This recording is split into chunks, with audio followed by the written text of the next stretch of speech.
దైవత్వాన్ని రుజువు చేసే కార్యక్రమం అది.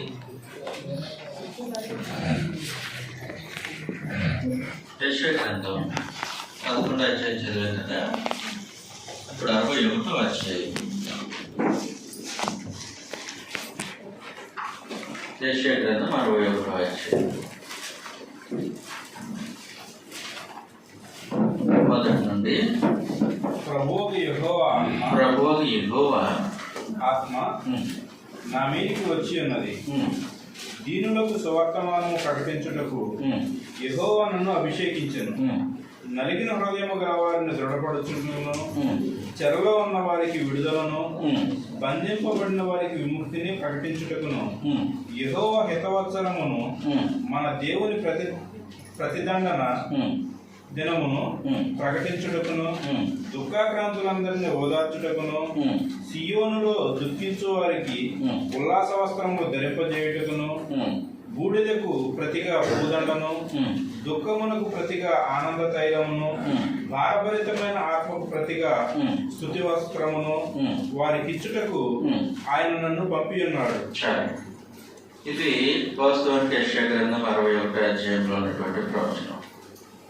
ఎవరిని గురించిన ప్రవచనం? లూకా సువార్త 4వ అధ్యాయం 17వ వచనంలో నుండి. ఆయన చేతికి ఇవ్వబడిన ఆయన గమనం చెప్పగా, ప్రభు ఆత్మ నా మీద ఉన్నది, ఏదో శోభ ప్రకటించుటకై ఆయన నన్ను అభిషేకించెను.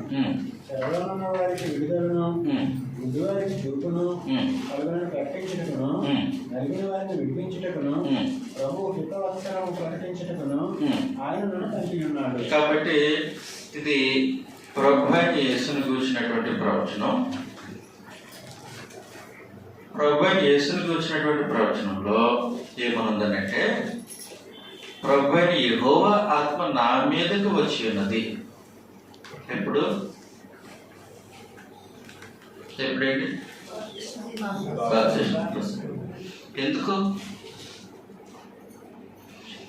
ఎందుకు వచ్చేది? మొదటిగా ఆయన దైవత్వాన్ని రుజువు చేయడానికి, రెండవది ఆయన పరిపాలన దైవికమైన పరిపాలన అని స్థాపించడానికి, మూడవది ఆయన అనుగ్రహించే విమోచన,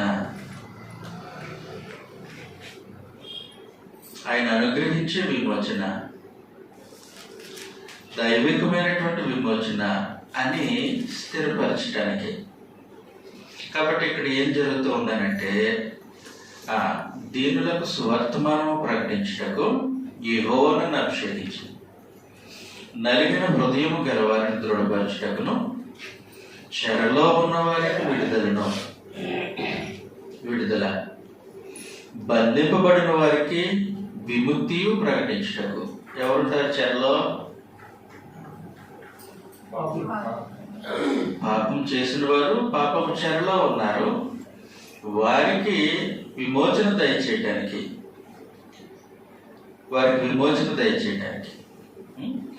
కాబట్టి నేను ఇంక ఎక్కువ పొడిగించట్లేదు, టైం లేదు కాబట్టి. పరిశుద్ధాత్మ ప్రభు అయిన యేసు మీదకి బాప్తిస్మంలో దిగి రావడం దేనికి రుజువు అంటే, ఆయన దైవత్వానికి, 2 ఆయన దైవికమైన పరిపాలనకు, 3 ఆయన అనుగ్రహించే దైవికమైన విమోచనకు రుజువు. ఓకే, కాబట్టి దేహంలో ప్రభు అయిన యేసు ఉన్నారు. దేహంలో ఉన్నటువంటి ప్రభు అయిన యేసుతో పరిశుద్ధాత్మ కొలత లేకుండా పనిచేస్తూ ఉన్నారు. కాబట్టి తండ్రి అయినటువంటి దేవునితో పరిశుద్ధాత్మ సృష్టి ఆరంభం నుండి ఏ విధంగా పనిచేశారో లేదా డౌట్ ఏముందా? అలాగే దేహంలో ఉన్న ప్రభు అయిన యేసుతో పాటు పరిశుద్ధాత్మ కొలత లేకుండా పనిచేస్తూ ఉన్నారు, సంపూర్ణంగా పనిచేస్తూ ఉన్నారు. ఇది దేనికి రుజువు అంటే, దేహంలో ఉన్న ప్రభు అయిన యేసు దైవత్వం యొక్క సర్వసంపూర్ణత కలిగిన వాడు అన్నదానికి రుజువు. ఓకే, మళ్ళీ ఎప్పుడన్నా అవకాశం ఇచ్చినప్పుడు వివరిస్తారండి, ముందుకు వెళ్ళిపోతాయి. కాబట్టి ఇప్పుడు దేహంలో ప్రభు అయిన యేసు ఉన్నారు. దేహంలో ఉన్నటువంటి ప్రభు అయిన యేసు దైవత్వం కలిగిన వారిని ఆయన యొక్క క్రియలు నిరూపించే మార్కు సువార్త 2వ అధ్యాయం.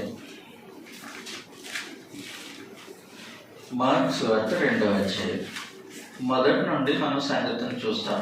కొన్ని దినములైన పిమ్మట ఆయన మరలా కపెర్నహూములోనికి వచ్చెను. ఆయన ఇంత ఉన్నాడని విని వచ్చినప్పుడు అనేకులు కూడి వచ్చిన కనుక వాటికి నేను వారి స్థలము లేకపోయాను. ఆయన వారికి వాక్యము బోధించుండగా కొందరు పక్షవాయు గల ఒక మనిషిని 4 చేత మోయించుకుని ఆయన వద్దకు తీసుకుని వచ్చింది. చాలా మంది కూడినందున వారు ఆయన వద్దకు చేరలేక ఆయన ఉన్న చోటికి పైగా సందు చేసి పక్షవాయు గల వారిని పరుపుతోనే దింపిరి. యేసు వారి విశ్వాసమును చూచి కుమారుడా, నీ పాపములు క్షమింపబడి ఉన్నవని పక్షవాయు గలవానితో చెప్పాను. శాస్త్రుల్లో కొందరు అక్కడ కూర్చుండిరి. వారు ఇతడు ఇట్లెందుకు చెప్పుచున్నాడు? దేవదూషణ చేయుచున్నాడు. దేవుడు ఒక్కడే తప్ప పాపములు క్షమించగలవాడు ఎవడును తమ హృదయంలో ఆలోచించుకున్నది. పాపములు క్షమించగలవాడు ఎవడని తమ హృదయములో ఆలోచించుకున్నది. కాబట్టి వీళ్ళు సమస్య ఏంటంటే, దేహంలో ఉన్న క్రీస్తు ప్రభు దైవత్వం కలిగిన వారిని నమ్మట్లేదు. దేహంలో ఉన్న క్రీస్తు ప్రభు దైవత్వం కలిగిన వారిని నమ్మట్లేదు. కాబట్టి ఒక పక్షవాయువు గలవాడిని 4 మోసుకొని వచ్చారు. మోసుకొని వస్తే లోపలికి తీసుకువెళ్ళటానికి, ప్రభు ఉన్న స్థలానికి తీసుకెళ్ళడానికి కూడా వాళ్ళకి కుదరలేదు. జనం చుట్టూ ఉన్నారు. మొత్తానికి ఏదో విధంగా అక్కడ దించినప్పుడు చాలా మంది కూడిన చోట పైకప్పు విప్పి సందు చేసి పక్షవాయువు గలవారిని పరుపుతోనే దింపిరి. అప్పుడు ప్రభు వారి విశ్వాసమును చూచి, కుమారుడా, నీ పాపములు క్షమింపబడి ఉన్నవని పక్షవాయువు గలవానితో చెప్పాను. నీ పాపములు క్షమింపబడి ఉన్నవి అని పక్ష గలవాని గారు చెప్తే వాళ్ళు ఏమనుకుంటున్నారు? అలా చెప్పగలిగిన అంతస్తు దేవుంది కదా, మనుషుల యొక్క పాపములను క్షమించగలిగిన వాడు దేవుడు కదా, ఆ స్థాయి దేవుంది కదా. ఏంటి దేహంలో ఉన్న మనిషి ఈ మాట అంటున్నాడు? వారు హృదయంలో ఇలాగ తలంచుకుంటుంటే ప్రభు మనుషుని యొక్క తలంపులు ఎరిగిన వాడు, తండ్రిని దేవుడు ఎలాగైతే మనుషుల యొక్క ఆంతర్యమును ఎరిగిన వాడు, తలంపును ఎరిగిన వాడు. కీర్తన గ్రంథం 139 అధ్యాయం చదివారు కదా, మాట నా నాలుకకు రాకమునిపే తలంపు హృదయంలో పుట్టక మునిపే వాటిని నువ్వు బాగుగా ఎరుగుదువు. అదే వస్తాయి. మరి ప్రభు యేసు దేవత్వం యొక్క సర్వసంపూర్ణత కలిగిన ప్రభు యేసు శాస్త్రులు ఈ విధంగా అనుకుంటున్నారని నేను ఎరిగి మీరు మీ హృదయంలో ఎలాగెందుకు తలస్తున్నారు అని చెప్పి తర్వాత 8వ వచనంలో వారు తమలో తాము ఎలా ఆలోచించుకున్నట యేసు వెంటనే తన ఆత్మలో తెలుసుకొని, మీరు ఇలాంటి సంగతులు మీ హృదయంలో ఎందుకు ఆలోచించుకుంటున్నారు? కరెక్ట్ చేసుకోండి. 139 కీర్తనకి నీ ఆత్మయోధను నేను ఎక్కడ పోదును. కాబట్టి ప్రభు ఆత్మ దగ్గర నుంచి కూడా ఈ మనుషులు ఎక్కడికి పోలేరు. కాబట్టి వాళ్ళు ఇలా తలంచుకుంటున్నారని ఆత్మలో ప్రభు తెలుసుకొని, అర్థమైందా? రైట్. ఆత్మలో ప్రభు తెలుసుకొని నీ పాపములు క్షమింపబడి ఉన్నదని చెప్పిన సులభమా? నీ పాపములు క్షమింపబడి ఉన్నాయని చెప్పుడు సులభమా? నీవు లేచి నీ పరిపెత్తుకొని నడుమని చెప్పిన సులభమా? నీవు లేచి నీ పరుపెత్తుకొని నడువమని చెప్పుడు సులభమా? చెప్పండి, ఏది సులభం? ఏది సులభం? అది కూడా సులభం కాదు. చెప్పినంత మాత్రాన ఎత్తుకొని వెళ్ళిపోవాలి కదా, మరి వెళ్ళిపోవాలి కదా. కాబట్టి ప్రభు వారిని అడిగారు, ఏది సులభం? నీ పాపములు క్షమింపబడ్డం అని చెప్పడం సులభమా? నీ పరిపెత్తుగా నువ్వు నడవ అని చెప్పడం సులభమా? రెండో సులభం కాదు, కానీ రెండు జరుగుతున్నాయి చూడండి. అయితే రెండు జరుగుతున్నాయి చూడండి. అయితే పాపములు క్షమించుటకు పాపములు క్షమించుటకు భూమి మీద మనిషి కుమారుని కాబట్టి దేహంలో ఉన్న క్రీస్తు ప్రభువుకి పాపములు క్షమించే అధికారం ఉంది. దేహంలో ఉన్న క్రీస్తు ప్రభు పాపంలో క్షమించే అధికారం కలిగి ఉన్నాడంటే దైవత్వం యొక్క సర్వసంపూర్ణత కలిగిన వాడు. కాబట్టి రుజువు చేయబడింది. ఏం జరిగిందనంటే, పక్షవాయు గలవారిని చూచి నీవు లేచి నీ పరుపెత్తుకొని పోమని నీతో చెప్పుచున్నాను. తక్షణమే వాడు లేచి పరుపెత్తుకొని వారందరి ఎదుట నడిచి పోయిన గనుక వారందరూ విభ్రాంతి ఉంది. ఇప్పుడు ఏం జరిగాయి? పరుపెత్తుకొని నడిచాడు, పాపం కూడా క్షమింపబడ్డాయా? రెండు జరిగాయి. కాబట్టి దేవుడు మాత్రమే జరిగించగలిగే కార్యక్రమాన్ని ప్రభు యేసులా జరిగించారు. దేహంలో ఉన్న క్రీస్తు ప్రభు ఎలా జరిగించారు?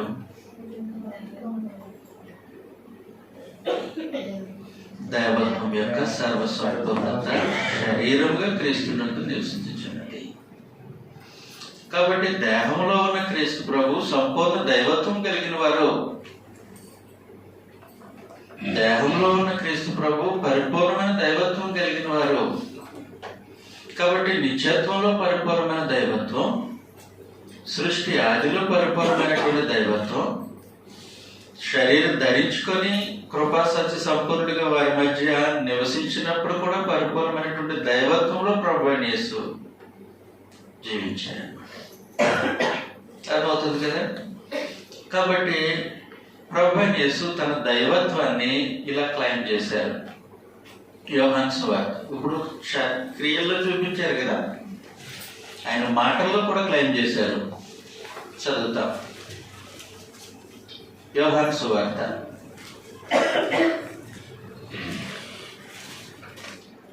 10వ అధ్యాయం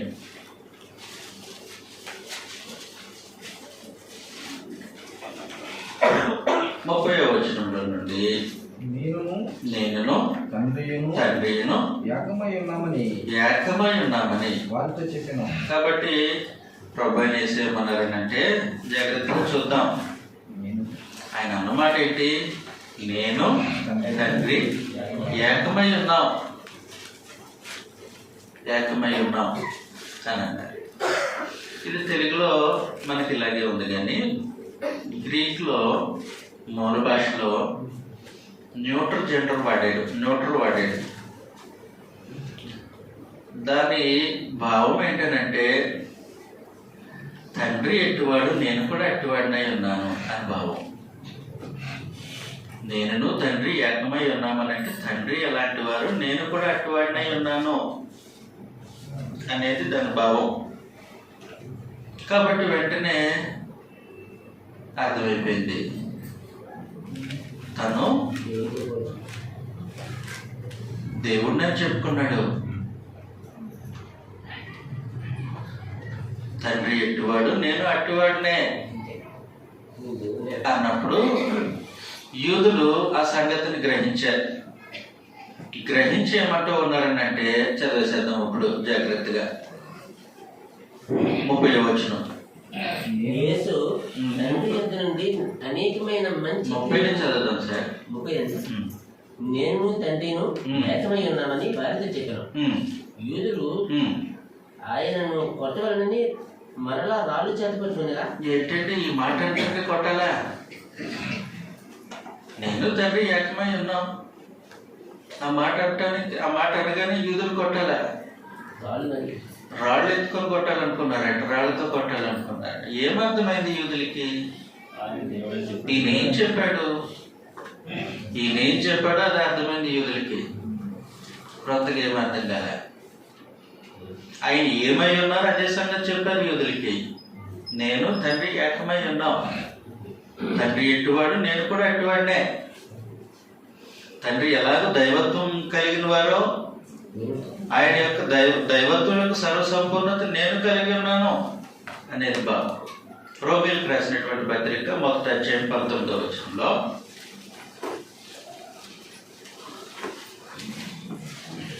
ఎందుకనగా దేవుని గురించి తెలియశక్యమైనదేదో అది వారి మధ్య విశదమై ఉన్నది. దేవుడు అది వారికి విశదపరిచను. ఆయన అదృశ్య లక్షణములు అనగా ఆయన నిత్య శక్తియు దేవత్వమును. అదిగోని తండ్రి అయిన దేవునికి దేవత్వం ఉంది. తండ్రి అయిన దేవునికి ఉన్నటువంటి దేవత్వము ఇంకా వేరే దేనికి ఉన్నదని తలంచొద్దు అన్నాడు అపోస్తుల కార్యగ్రంథం 17 29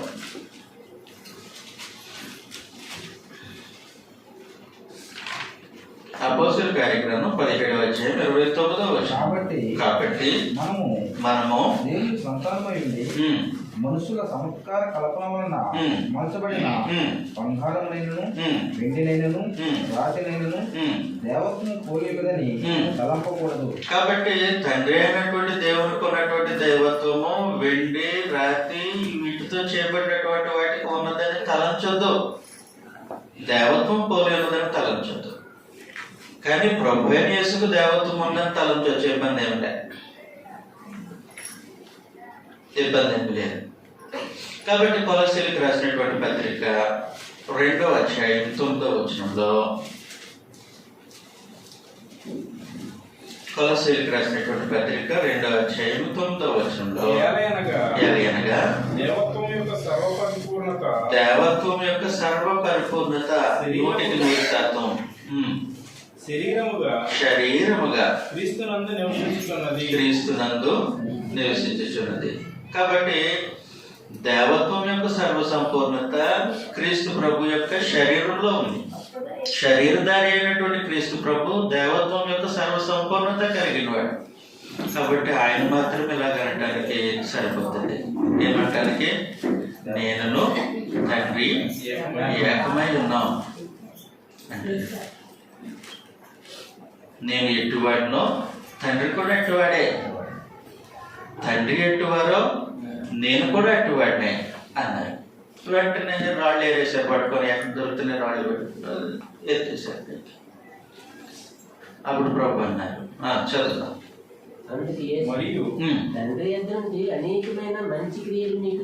యోహాను సువార్త 10:31 చదువుతున్నారు. అందులో దేని నిమిత్తం నన్ను కాలుతో మీరు పుట్టడానికి తండ్రి యొద్ద నుండి అనేకమైన సూచక్రియలు మీకు చూపాను కదా, దాంట్లో దేని నిమిత్తం నన్ను రాళ్లతో కొడుతున్నారు అని అడిగినప్పుడు అందుకు యూదులు నీవు మనుషుడివై ఉండి దేవుడు అని చెప్పుకొనుచున్నావు కనుక దేవదోషణ చేసినందుకే నేను వాస్తవానికి ప్రభు అయిన యేసు అక్కడ దేవదోషణ ఏమీ చేయలేదు. నేను దేవదోషణ చేయలేదని ఆయనే చెప్తున్నాడు. యూదులు తాము గ్రహించినటువంటి సంగతిని మీరు పొరపాటుగా అర్థం చేసుకున్నారు కూడా అనట్లేదు ప్రభు.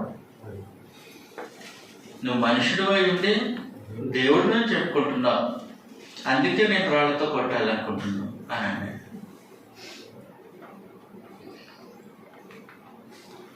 అందుకే నేను రాళ్ళతో కొట్టాలనుకుంటున్నాను. మరి అలాగైతే ముందు మీ మీద వేసుకుని రాళ్ళు అన్నాడు ప్రభు. ఎందుకని? అసలు దేవుని వాక్యం ఎవరి దగ్గరికి వచ్చిందో వారి దైవములు అని గ్రంథం అన్నప్పుడు తండ్రి ప్రతిష్ఠ చేసి ఈ లోకంలోనికి పంపిన వాడిని నీవు దేవదోషం చేస్తున్నావంటావా? అది సంగతి. జాగ్రత్తగా చదవాలి ఆ కాంటెక్స్ట్. చేతికి దొరికిన రాయిలు ఎత్తేసాడు, ఇంక కొట్టడమే తరువాయి. ప్రభు అన్నాడు, నన్ను దేని నిమిత్తం పడుతున్నారు? ఇన్ని సూచక్రియలు మీ మధ్య చేశాను కదా తండ్రి దగ్గర నుండి, దానిలో ఏ క్రియ నిమిత్తం కొడుతున్నారు అన్నప్పుడు ఆ క్రియలను బట్టి కాదు, నువ్వు మనుషుడు అయి ఉండి దేవుడు అని చెప్పుకుంటున్నావు, అందుకోసం కొడుతున్నావు అని. అప్పుడు ప్రభు ఏమన్నాలో వాస్తవానికి, ఒకవేళ ఆయనలో దైవత్వం లేకపోతే, నేను అలాగనలేదు, మీరు తప్పుగా అర్థం చేసుకున్నారా నాని, మీరు అర్థం చేసుకున్నది కరెక్టే, మీరు అర్థం చేసుకున్నది కరెక్టే, కానీ మీ చర్య తప్పు. ఏంటది? నన్ను పట్టుకొని దేవదోషం చేస్తున్నావు అని మీరు అంటున్నారు చూశారు, అది చాలా ప్రమాదం. తండ్రి ప్రతిష్ఠ చేసి నన్ను ఈ లోకానికి పంపించాను, తండ్రి ప్రతిష్ఠ చేసి ఈ లోకానికి పంపించినటువంటి నన్ను దేవదోషం చేస్తున్నావు అని అంటారు మీరు. అది సంగతి. అంటే ప్రభు అయిన యేసుతో పాటు తండ్రి అయిన దేవుడు పరిశుద్ధాత్మ కలిసి పనిచేస్తుంటే అలాంటి వ్యక్తిని పట్టుకొని మీరు దేవదోషం చేస్తున్నారు అన్నారు యూదులు. కాబట్టి అది చాలా స్ట్రాంగ్ స్టేట్మెంట్. అందువలన ప్రభు అయిన యేసు తన క్రియల్లో ఆయన దైవత్వాన్ని కనిపించారు. చూసాం కదా, ఆయన వాదనలో ఆయన దైవత్వాన్ని కనిపించారు, ఆయన వాదనలో ఆయన దైవత్వాన్ని కనిపించారు. మూడవ సంగతి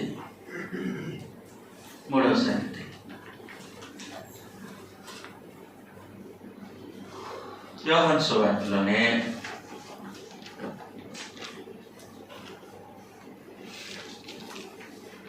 ఐదవ అధ్యాయం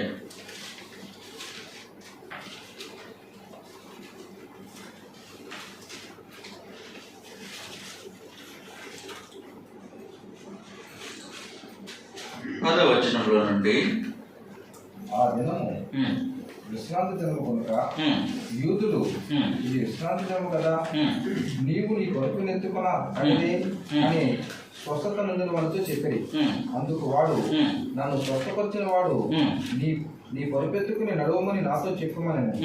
వారు నీ పరుపునెత్తుకుని నడవమని నీతో చెప్పిన వాడు ఎవడని వారిని అడిగిరి. ఆయన ఎవడో స్వస్థత పొందిన వానికి తెలియలేదు. ఆ చోటున గుంపు కూడేను కనుక యేసు తప్పించుకుని పోయాను.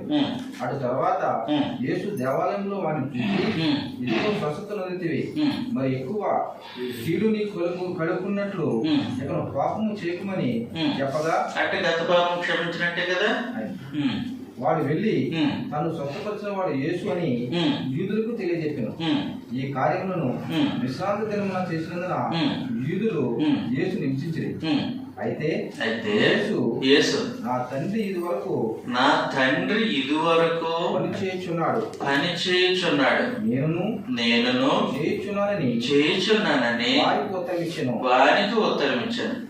ఆయన విశ్రాంతి దినాచారం మీరుట మాత్రమే గాక దేవుడు తన సొంత తండ్రి అని చెప్పి తను దేవునితో సమానులుగా చేసుకుని గనుక ఇందు నిమిత్తము యూదులు ఆయనను చంపవలనని మరి ఎక్కువగా ప్రయత్నం చేసి. ఇప్పుడు మీరు చెప్పండి, యేసు దేవుని కుమారుడిని అంగీకరించారు కదా, అంగీకరించి బాప్తిసం పొందారా? యేసు దేవుని కుమారుడిని అంగీకరించేవాళ్ళు ఆయన దైవత్వాన్ని తృణీకరించడానికి వీలుండదు. ఆయన దైవత్వాన్ని కాదంటానికి వీలుండదు. నా తండ్రి దగ్గర నుంచి నా తండ్రి ఇదివరకే పనిచేస్తున్నాడు అన్నప్పుడు దేవుడు తన సొంత తండ్రి అని చెప్పి, దేవుడు తన సొంత తండ్రి అని చెప్పడంలో భావం ఏంటి?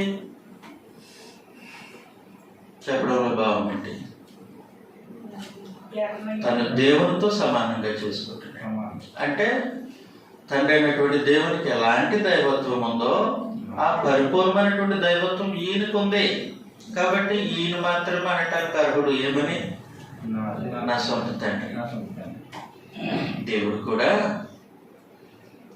పరిపూర్ణమైనటువంటి దైవత్వం కలిగినటువంటి ప్రభు అయిన యేసును యూదులు రాజుగా, ఇశ్రాయేలు రాజుగా, సమస్తం పైన అధికారిగా నియమించిన తర్వాత ఆయన అంటున్నటువంటిది ఆయన సొంత కుమారుడు. ఈ సొంతము అనేది దైవత్వాన్ని సూచిస్తుంది. కాబట్టి రోమీయులకు రాసినటువంటి పత్రిక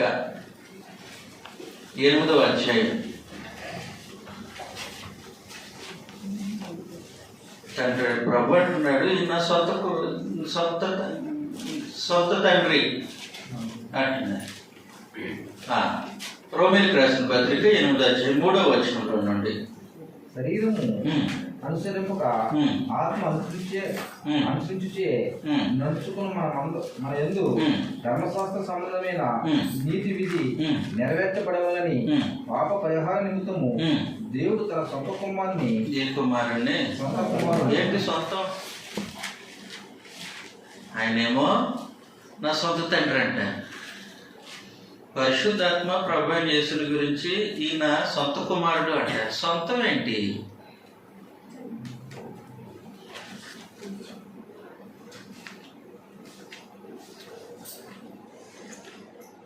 దైవత్వం యొక్క సర్వ సంపూర్ణతను సూచించేది ఇది. ఆయన సొంత తండ్రి అని చెప్పుకున్నప్పుడు దేవునితో సమానుడిగా తను చేసుకున్నారు. వాస్తవం, స్థితి అదే కదా. చదువుతాం. యోహాను సువార్త 1వ అధ్యాయం 1వ వచనంలో, ఆదియందు వాక్యం ఉండెను, వాక్యము దేవుని యొద్ద ఉండెను. వాక్యము స్థితి అది కదా, దేవుని యొద్ద దేవుడి యొక్క స్థితి కదా ప్రభు అయిన యేసుది. అలాంటి ప్రభు అయిన యేసు శరీరాన్ని ధరించుకొని భూమి మీదకి వచ్చినప్పుడు స్థితి మారిపోయిందా? మారలా. కాబట్టి ఆయనకి మాత్రమే హక్కు ఉంది. నేను నా సొంత తండ్రి అని క్లెయిమ్ చేసుకుంటాడు. తండ్రి అయిన దేవుడు కూడా అదే సంగతి చెప్తారు, నా సొంత కుమారుడు అని క్లెయిమ్ చేస్తారు. ఈ సొంతం అనేది దైవత్వం యొక్క పరిపూర్ణతను సూచిస్తూ ఉంటుంది అన్నమాట. కాబట్టి బాప్తిజం పొందినప్పుడు రక్షింపబడటానికి ఏమని ఒప్పుకున్నారు? యేసు దేవుని కుమారుడు అని ఒప్పుకున్నారు కదా. అంటే అర్థం ఏంటి? యేసు దేవుని కుమారుడు అని అంటే దాంట్లోనే ఆయన యొక్క దైవత్వాన్ని కూడా మనుషులు ఒప్పుకుంటారు. ఆయన దైవత్వాన్ని ఒప్పుకుంటారు, ఆయన అధికారాన్ని ఒప్పుకుంటారు, దైవికమైన ఆయన అధికారాన్ని ఒప్పుకుంటారు, ఆయన అనుగ్రహించే దైవికమైనటువంటి విమోచన కొరకు ఒప్పుకుంటారు. కాబట్టి ఆయన భూమి మీద పరిచయం చేసినటువంటి జీవించినటువంటి కాలంలో ఆయన క్రియలు ఆయన దైవత్వాన్ని తెలియజేశాయి, ఆయన వాదన ఆయన దైవత్వానికి తెలియజేశాయి, ఆయన ప్రకటన ఆయన దైవత్వాన్ని తెలియజేసి ఏమని ప్రకటించారు? నా తండ్రి, నేను ఆయన కుమారుడిని అని ప్రకటించినప్పుడు అది దైవత్వాన్ని తెలియజేసినటువంటి సంగతి. కాబట్టి భూమి మీద ఆయన శరీరధారిగా జీవించినంత కాలము దైవత్వం యొక్క సర్వ పరిపూర్ణత దేహంలో నివసించింది. ఇప్పుడు సిలువలో ప్రభు వేలాడుతున్నారు, మనుషుల చేత చంపబడుతూ ఉన్నారు, కొరడాలతో కొడుతున్నారు, బళ్ళెంతో పొడుస్తున్నారు. ఆయన దేహంలో ఉండేటువంటి ప్రతి రక్త బొట్టు మనుషులు తోడేస్తున్నారు బయటికి. సిలువలో వేలాడింది ఎవరు? రక్తం కాచింది ఎవరు?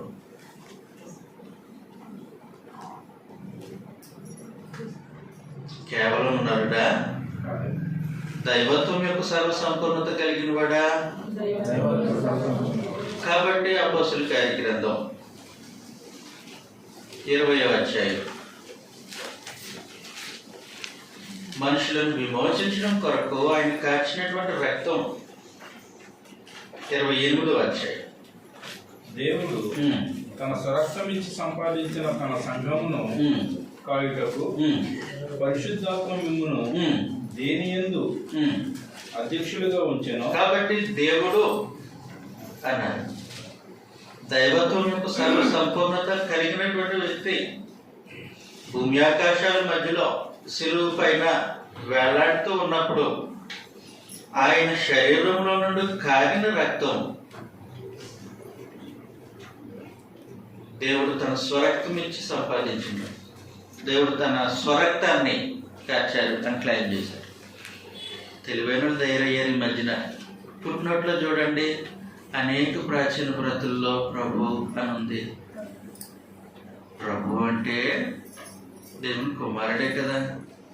దేవుని కుమారుడు అని అంటే మరి ఏంటిది? మేధావులు తయారయ్యారు. ఏం చేద్దాం మరి?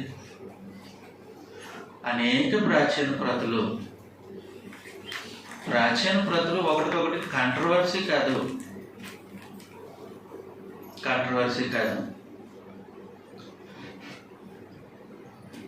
స్వార్థికులు ఉన్నారు కాబట్టి మాట్లాడాల్సి వస్తుంది. మృత సముద్రపు చుట్టలు తెలుసు కదా, డెడ్ సీ స్క్రోల్స్. అవి మాత్రమే కాకుండా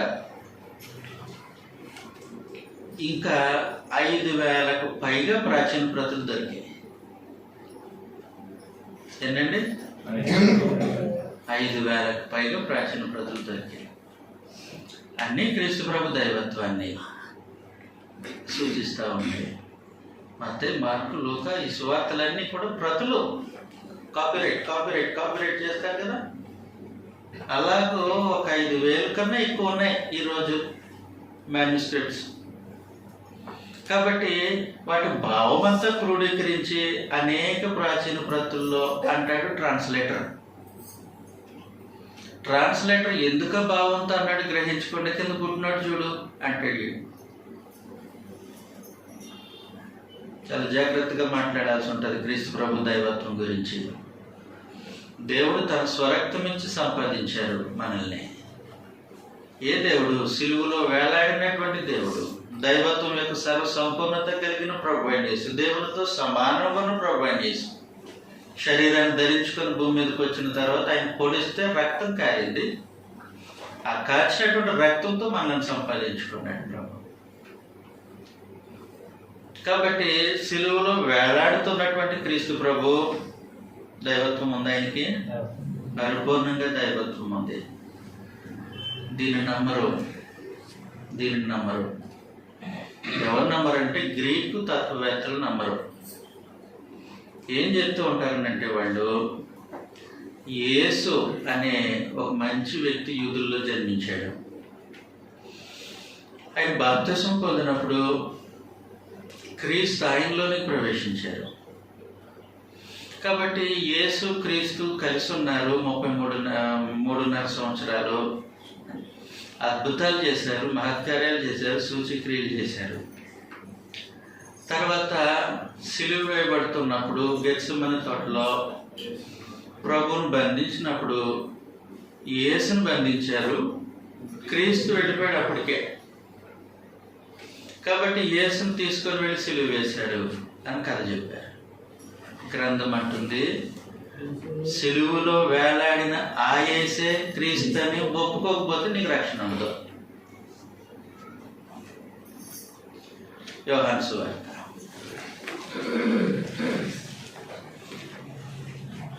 సిలువలో వేలాడిన ఆ యేసే క్రీస్తు. 4వ అధ్యాయం 2వ వచనంలో ఆయన యోహాను మొదటి పత్రిక అండి, 4వ అధ్యాయం 2వ వచనం క్షమించండి.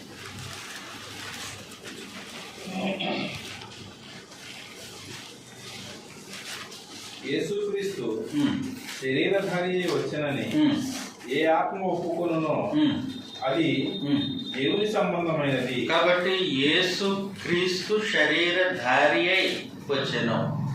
కాబట్టి ప్రభు అయిన యేసు దైవత్వం యొక్క సర్వ సంపూర్ణత కలిగిన వాడు శరీరాన్ని ధరించుకొని వచ్చాడని ఎవరు నమ్మరో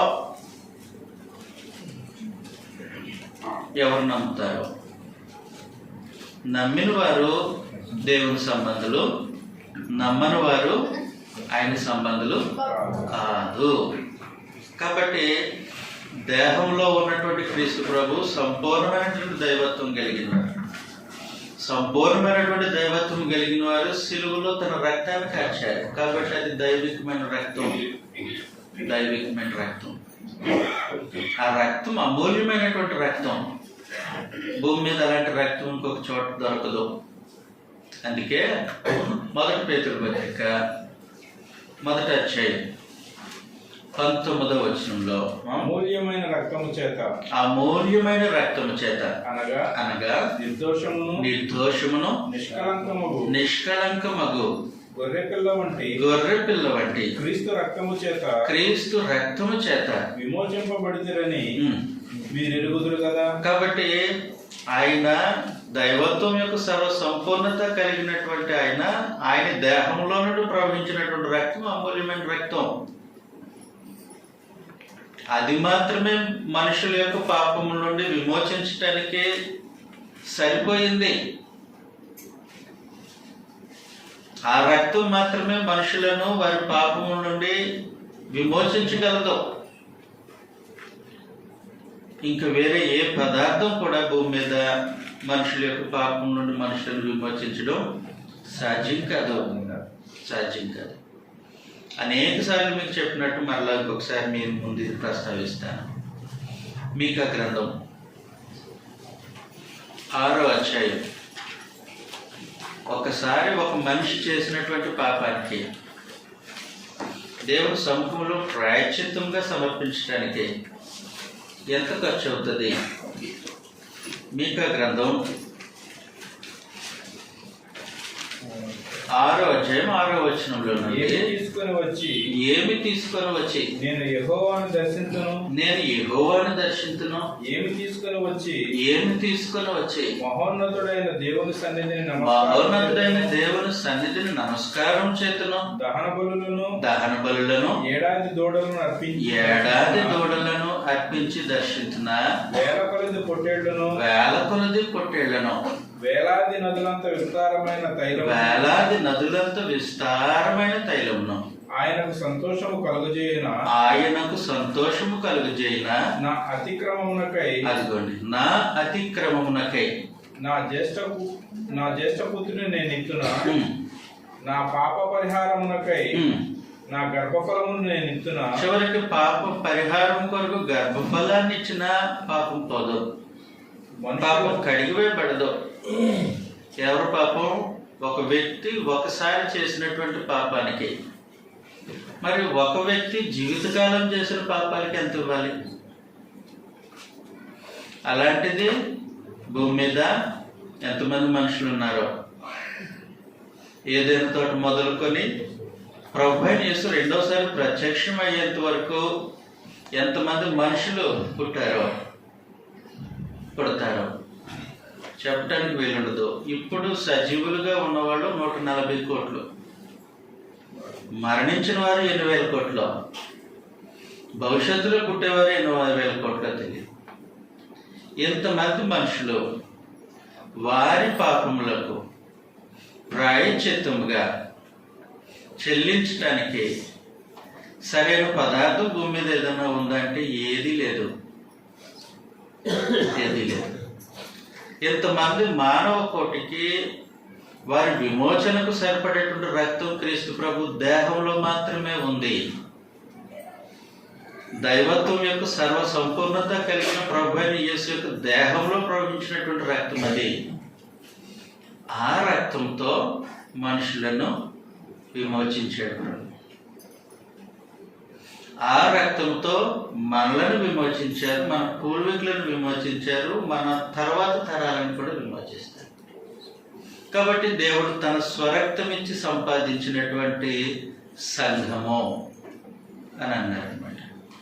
కాబట్టి సిలువలో వేలాడుతున్నటువంటి ప్రభు అయిన యేసు దైవత్వం యొక్క సర్వ సంపూర్ణత కలిగిన వాడు. అవునండి, ఆయన మరణించారు, సమాధి చేయబడ్డారు, పునరుత్థానం లేచారు.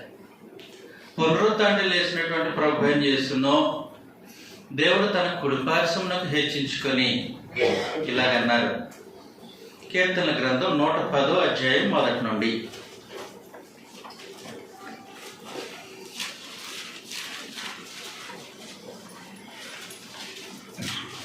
కీర్తనల గ్రంథం 110వ అధ్యాయం 1 నుండి. ప్రభువు నా ప్రభువుతో సెలవిచ్చిన వాక్కు, నేను నీ శత్రువులను నీ పాదములకు పీఠముగా చేయ వరకు నా కుడిపార్శ్వమున కూర్చుండుము అని అన్నారు. కాబట్టి ప్రభు తండ్రి అయినటువంటి దేవుడు ప్రభు ఏం చేస్తూ చెప్పిన మాట, నేను నీ శత్రువులను నీ పాదములకు పీఠముగా చేయ వరకు నువ్వు నా కుడిపార్శ్వమున కూర్చోవు అన్నాడు. కాబట్టి ప్రభు అయిన యేసు ఆయన శిలువ యాగాన్ని జరిగించిన తర్వాత పునరుత్థానుడై తను తాను అనేకమైన రుజువులతో సజీవుడిగా కనపరుచుకున్న తర్వాత ఒలీవల కొండ నుండి ఆరోహణమే పరమునకు చేర్చబడ్డారు. పరమునకు చేర్చబడిన తర్వాత అక్కడ జరిగిన సంఘటన ఏంటి? దానియేలు గ్రంథం 7వ అధ్యాయం 13వ వచనంలో. దానియేలు గ్రంథం 7వ అధ్యాయం 13వ వచనం.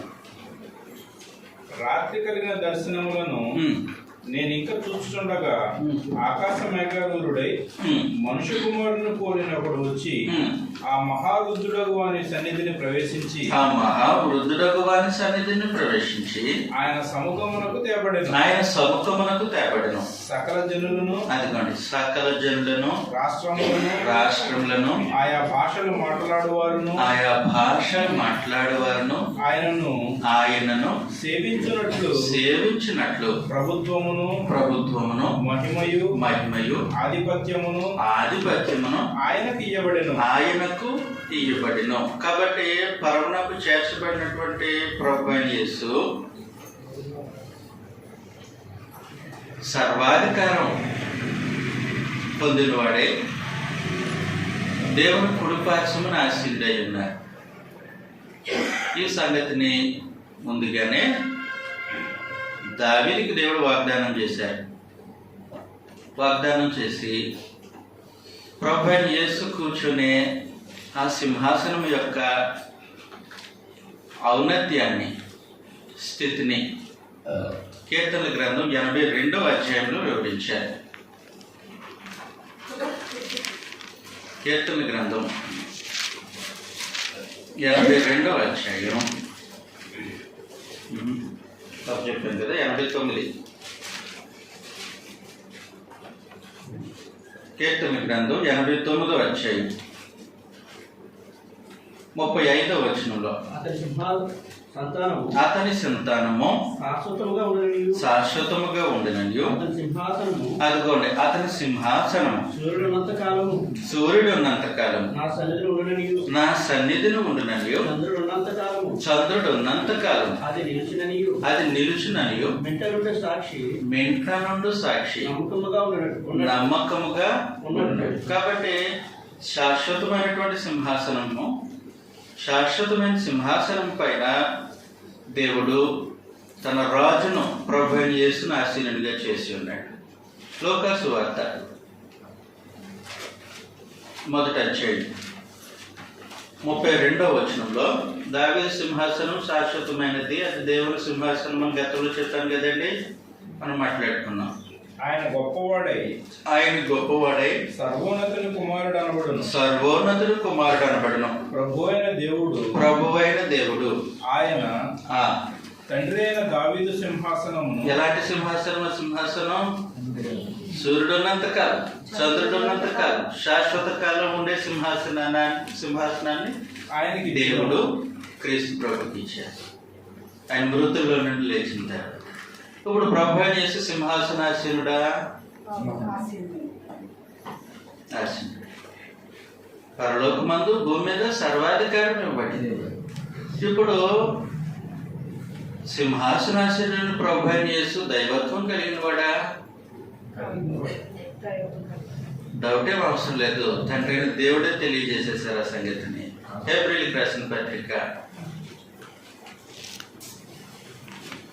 హెబ్రీయులకు రాసినటువంటి పత్రిక మొదటి అధ్యాయం చదివేసేయండి. తన దూతలను వాయువులుగాను 7వ వచనం చదువుతున్నాడు సహోదరి. తన దూతలను వాయువులుగాను తన దూతలను వాయువులుగాను తన సేవకులను అగ్నిజ్వాలలుగాను చేసుకున్నవాడు తన సేవకులను అగ్నిజ్వాలలుగాను చేసుకున్నవాడు అని తన దూతలను గూర్చి చెప్పుచున్నాడు గాని తన దూతలను గూర్చి చెప్పుచున్నాడు గాని తన కుమారుని గూర్చి అయితే తన కుమారుడు గూర్చి అయితే దేవా దేవా నీ సింహాసనము నిరంతరము నిలుచుచున్నది. కాబట్టి నిరంతరము నిలిచే సింహాసనం మీద కూర్చున్నటువంటి నిరంతర ప్రభు ఎవరు? దేవా అన్నారు తండ్రి. కాబట్టి సింహాసనం మీద కూర్చొని పరిపాలన చేస్తున్నటువంటి ప్రభు అయిన యేసు దైవత్వం యొక్క సర్వసంపూర్ణత కలిగిన వాడు. అర్థమవుతుంది కదా? మళ్ళా కథ మొదలుకు వస్తుంది. నిత్యత్వంలో ఆదికి ముందు ప్రభు అయిన యేసు దైవత్వాన్ని మనం చూసాం. ఆదిలో దైవత్వం యొక్క పరిపూర్ణత చూసాం. శరీరాన్ని ధరించుకొని కృపా సత్య సంపూర్ణుడిగా వారి మధ్య నివసించినప్పుడు ఉందా? దైవత్వం ఉందా? ఆయన ఉందా? కృపా సత్య సంపూర్ణుడిగా వారి మధ్య నివసించినప్పుడు దైవత్వం యొక్క సర్వపరిపూర్ణత ఉందా ప్రభులో? మరి శిలువలో వేలాడుతున్నప్పుడు పునరుత్థానుడే దేవుని కుడిపార్శ్వమునకు వెళ్ళినప్పుడు దేవుడు చెప్పారు, దేవా నీ సింహాసనం నిరంతరము నిలిచును, నీ రాజదండం న్యాయార్థమైనది, నువ్వు నీతిని ప్రేమించుతూ దుర్నీతిని ద్వేషించుతూ అని ప్రభు యేసు యొక్క అధికారం గురించి ప్రభు తండ్రి అయినటువంటి దేవుడు మాట్లాడుతూ, అలాంటి అధికారం కలిగినటువంటి ప్రభు యేసు దైవత్వం యొక్క సర్వసంపూర్ణత కలిగిన వాడు అని ఆయన నేడు పరిపాలన చేస్తున్నారు.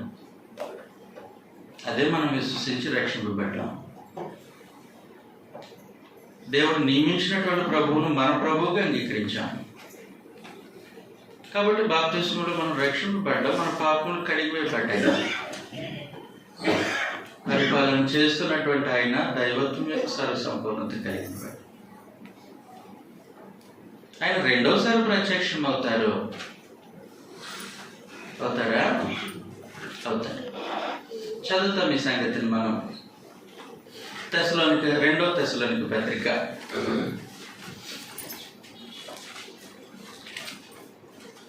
తెస్సలోనికకు రాసినటువంటి రెండో పత్రిక మొదటి అధ్యాయం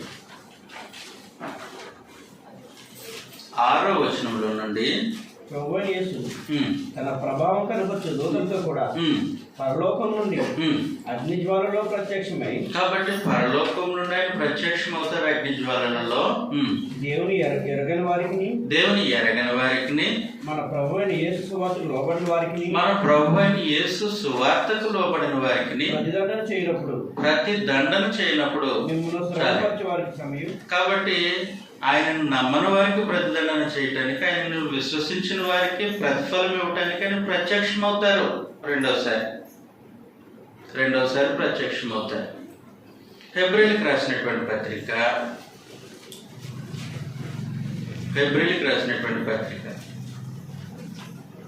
9వ అధ్యాయం 28వ వచనంలో క్రీస్తు కూడా అనేకుల పాపములు భరించినట్టు ఒక్కసారి అర్పింపబడి, మొదటిసారి ప్రత్యక్షమైనప్పుడు ఆయన ఒక్కసారి అర్పింపబడ్డారు. తన కొరకు కనిపెట్టుకుని ముందు వారి రక్షణ నిమిత్తము పాపం లేకుండా రెండోసారి ప్రత్యక్షమవుతుంది. కాబట్టి తన కొరకు కనిపెట్టుకునేవారు రక్షణ నిమిత్తమే రెండోసారి ప్రత్యక్షం అవుతారు అని అన్నారు. రెండోసారి ప్రత్యక్షమయ్యే యేసు ప్రభు ఎలాంటి వారు?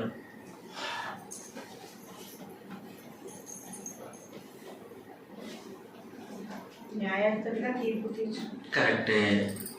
ఎలాంటి వారు? అది ఆయన డ్యూటీ.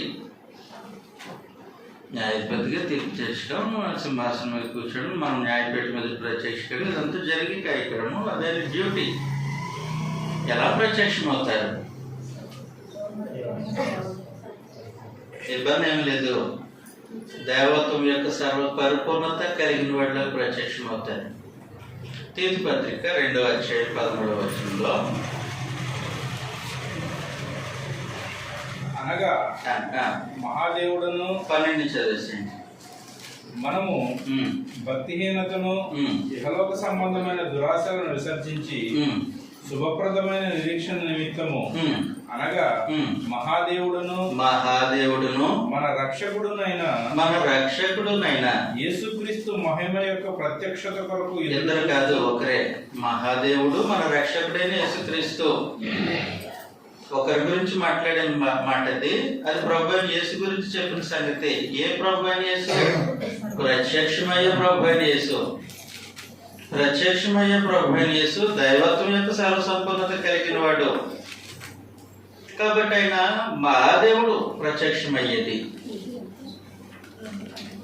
శరీరాన్ని ధరించుకొని ఇశ్రాయేలీయుడిగా జన్మించింది సర్వాధికారి అయినటువంటి దేవుడు. సృష్టిని జరిగించింది దేవుని యొద్ద దేవుడై ఉన్నటువంటి ఆయన. రక్తం కాచింది దైవత్వం యొక్క సర్వ సంపూర్ణత కలిగిన ప్రభు చేసే దేవుడు.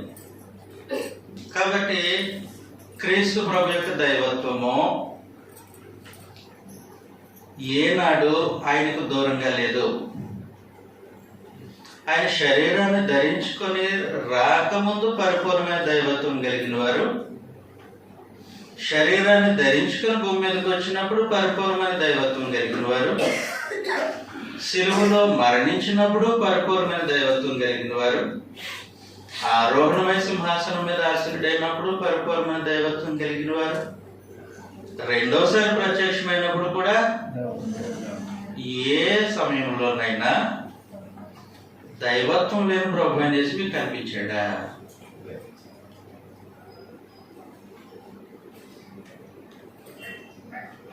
గ్రంథము దైవత్వం యొక్క సర్వ సంపూర్ణత కలిగిన ప్రభు చేస్తూనే పరిచయం చేశారు. కాబట్టి అంతటి దైవత్వం కలిగినటువంటి ఆయన మానవ మాత్రమైనటువంటి మన కోసం ఆయన తన హోదాను అంతస్తును విడిచిపెట్టి రావడం, అది మనపై ఉన్నటువంటి ప్రేమ. కాబట్టి చదువుతాం. ఫిలిప్పీలకు రాసినటువంటి పత్రిక 2వ అధ్యాయం 6వ వచనంలో, ఆయన దేవుని స్వరూపము కలిగిన వాడైంది. అదండి, దేవుడు వంటి రూపం కలిగిన వాడయ్యుండి, దేవుని స్వరూపం కలిగిన వాడయ్యుండి, దేవునితో సమానముగా ఉండుట విడిచిపెట్టకూడని భాగ్యమని ఎంచుకోలేదు. కాబట్టి పరలోకంలో ఆయనకు ఉన్నటువంటి స్థితి దేవునితో సమానంగా ఉండడం విడిచిపెట్టకూడని భాగ్యము అని ఎంచుకోలేదు. మనుషులు పోలికగా పుట్టి ఆయన ఏం చేశారనంటే, దైవత్వం యొక్క సర్వసంపూర్ణత కలిగినటువంటి ఆయన మనుషుని పోలికగా పుట్టారు. దాసుని స్వరూపము ధరించుకొని తను తాను రిక్తునిగా చేసుకున్నాడు. తను తానే రిక్తులుగా చేసుకోవడం అని అంటే తను తాను మానవ దేహంలో ఇముడ్చుకోవడం. మరియు ఆయన రూపం మనిషి శరీరంలో పట్టేంత చిన్నది కాదు. వాస్తవానికి ఆకాశం ఆయన చేతి పనులు కదా. నీవు కీర్తన గ్రంథం ఏప్రిల్కి రాసినటువంటి పత్రికలు మనం చదువుతాం కదా. 1వ అధ్యాయం 10వ వచనంలో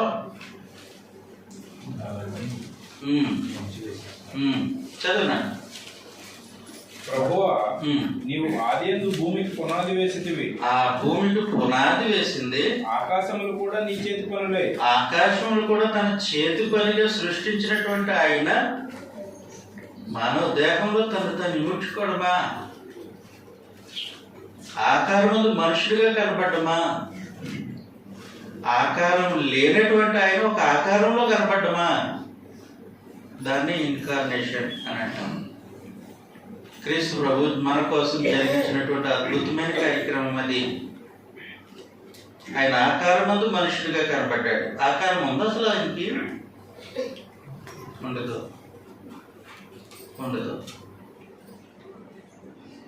దేవుడితో సమానంగా ఉన్నాయి. దేవుని వంటి రూపం కలిగిన వాడు. దేవుడు ఏ రూపంలో ఉన్నారు? దైవత్వం యొక్క సర్వసంపూర్ణత, దైవత్వం కలిగినటువంటి తండ్రి అయిన దేవుడు ఆత్మరూపం అంటే ప్రభు ఏం చేస్తున్నారు? ఎవరు? ఆకారం లేనటువంటి ఆయన ఒక ఆకారంలో కనబడ్డాడు. ఏ ఆకారంలో? మన ఆకారంలో. ఆయన ఆకారం మనుషుడిగా కనబడినటువంటి ఆయన మరణం పొందినంతగా, అనగా శిలువ మరణం పొందినంతగా విధేయత చూపున వాడే తండ్రి దేవునికి తను తాను తగ్గించుకొనేనో. అది సంగతి. తను తాను తగ్గించుకున్నారు. ఎవరి కోసం సార్? మన కోసం. మనల్ని రక్షించడం కొరకు ఆయన తను తగ్గించుకున్నారు. శిలువ మరణం పొందేంతగా తను తగ్గించుకున్నారు. అందుచేత అది పరలోకమందు కానీ భూమి మీద కానీ ప్రతి వారు మోకాలు తండ్రి అయిన దేవుని మహిమాత్మే యేసుక్రీస్తు ప్రభువును ఒప్పుకున్నట్లు ఆయన అధికంగా హెచ్చించి ప్రతి నామునకు పైనామును దేవుడు ఆయనకు అనుగ్రహించారు. కాబట్టి క్రీస్తు ప్రభు యొక్క దైవత్వాన్ని మనం చూడాల్సిన సంగతి ఇది.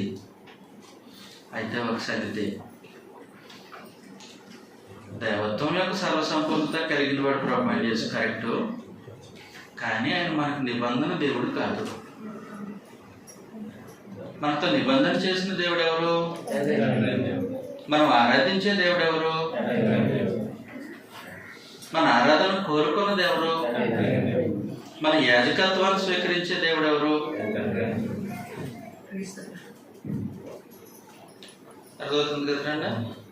కాబట్టి దైవత్వం యొక్క సర్వసంపన్నత కలిగిన ప్రభు యేసు దైవత్వం కలిగినటువంటి దేవుడు. దైవత్వం యొక్క సర్వసంపన్నత కలిగిన ప్రభు యేసు ద్వారా మనతో నిబంధన చేశారు. ఏం నిబంధన చేశారు? నేను మీకు దేవుడిని అయ్యిందును, నేను మీ పాపం విషయమే దయగలిగి వాటిని నేను జ్ఞాపకం చేశాను. తర్వాత మీ హృదయముల మీద నా ధర్మవేదులు మీ హృదయం మీద రాస్తాను, మీ మనసులో వాటిని ఉంచుతాను అని మనతో నిబంధన చేసిన దేవుడు మన ఆరాధ్య. మన నిబంధన దేవుడు అయి ఉంటారు. ఓకే, కాబట్టి కన్ఫ్యూజ్ అవ్వనవసరం లేదు. మనం ఆరాధించేది ఎవరిని? మన ఆరాధ్య దైవం ఎవరు? మన నిబంధన దేవుడు ఎవరు? మనం యాజకత్వం చేసేది ఎవరికి? ఎవరి ద్వారా? ఎవరు? క్రీస్తు ప్రభు. దైవత్వం యొక్క ఇబ్బంది ఏమీ లేదు, కన్ఫ్యూజన్ అవసరం లేదు. ఏమి ముగించేసేది సార్.